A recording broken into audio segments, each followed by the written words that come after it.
Hello! Today we're going to make some crispy or dehydrated kale. We've got a bag of pre-chopped kale here.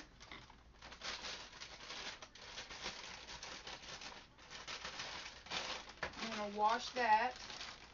I've got some onion powder, garlic powder, some diced onion dehydrated, some dehydrated garlic, red pepper flakes, some Tony's,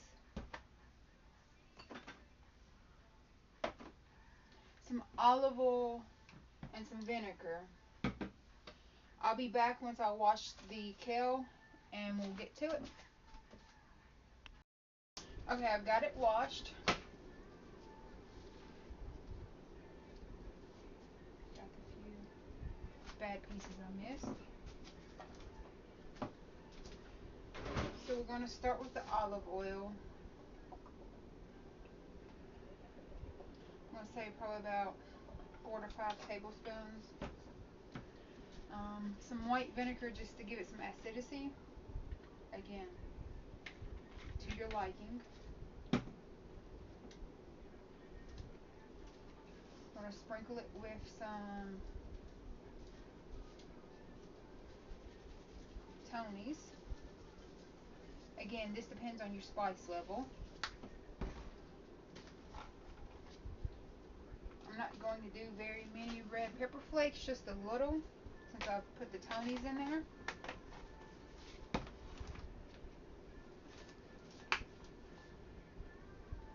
Heavy on the garlic and onion.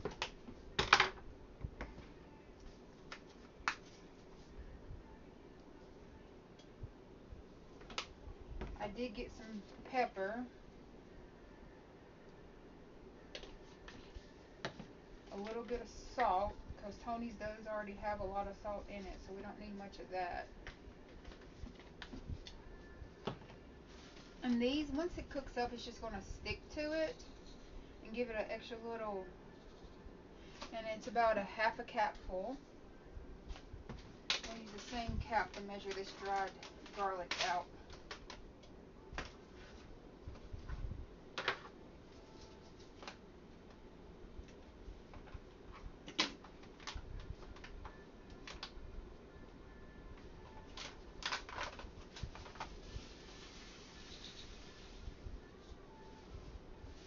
Again, about a half a capful.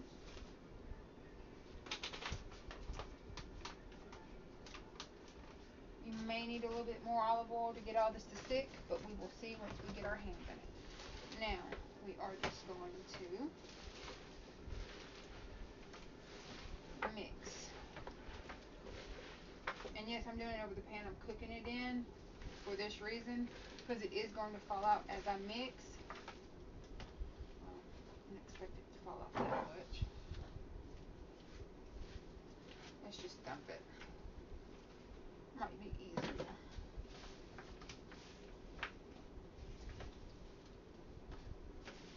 To get all these spices mixed up.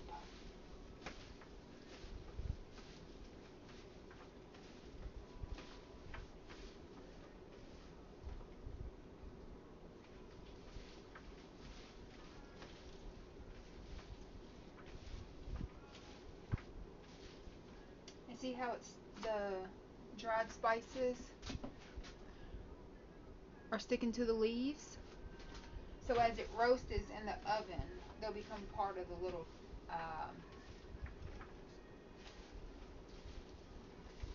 kale chip. And once it wilts down and crisp up, it's gonna decrease a lot. Now I'm just going through to make sure, like this one has a lot, to kind of spread the love. I'm assuming those are probably the top pieces that I shook it on, which I should have just done this in the beginning instead of leaving it in that bowl.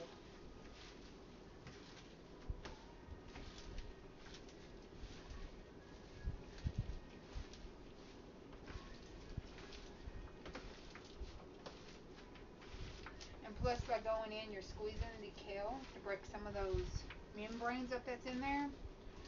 That way when you roast it, it will release more of the water that's in it. Since you've kind of crushed the leaves. See, as you can see now, as I've went in and mixed and crushed, I'm squeezing it as I'm mixing. It releases some of the water that's already in it. So, all right. So let's get this on our sheet.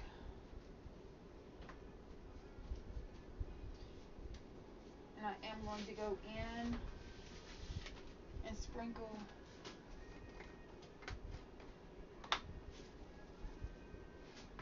a little more onion on top. And it's just a little palmful. I've got the oven preheated to 275. I'm going to do a little more garlic too.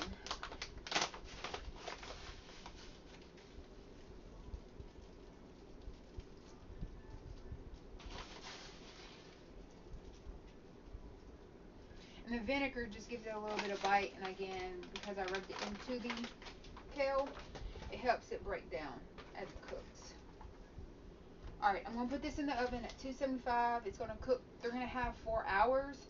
When I come back, I'll let you know how long it did cook to get the crispy chips. I'll be back. Okay, I'm back. Let's check on the kale. I think it's time to move it around. We're about an hour and 20 minutes in.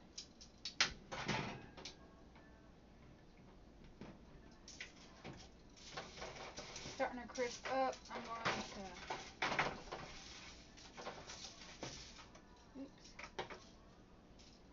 to move it around where it can keep.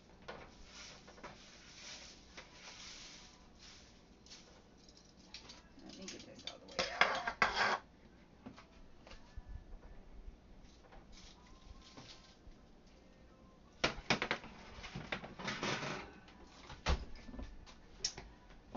Let me get a spatula.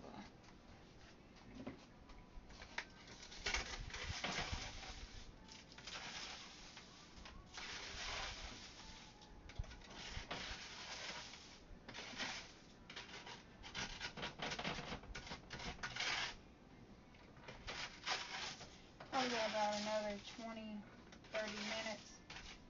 It sounds crispy, but I'm hitting some dry pieces, some wet pieces down on the bottom. See, there's a batch of wet pieces there. And that one's pretty thick too, but still wet.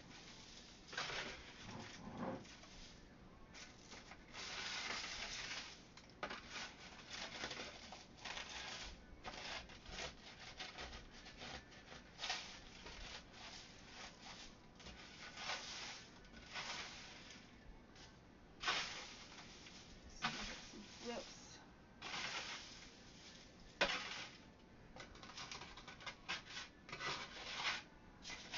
Get all these crispy bits and fold it in. And then we're going to spread it back out because there's some wet spots still there. Let's taste a piece already. Garlicky and good. Okay, y'all. It's out. I'm going to let it cool.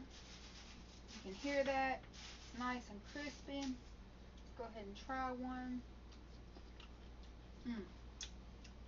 It's good. You can taste the onion and the garlic, the vinegar in the background, peppers. Thanks for watching.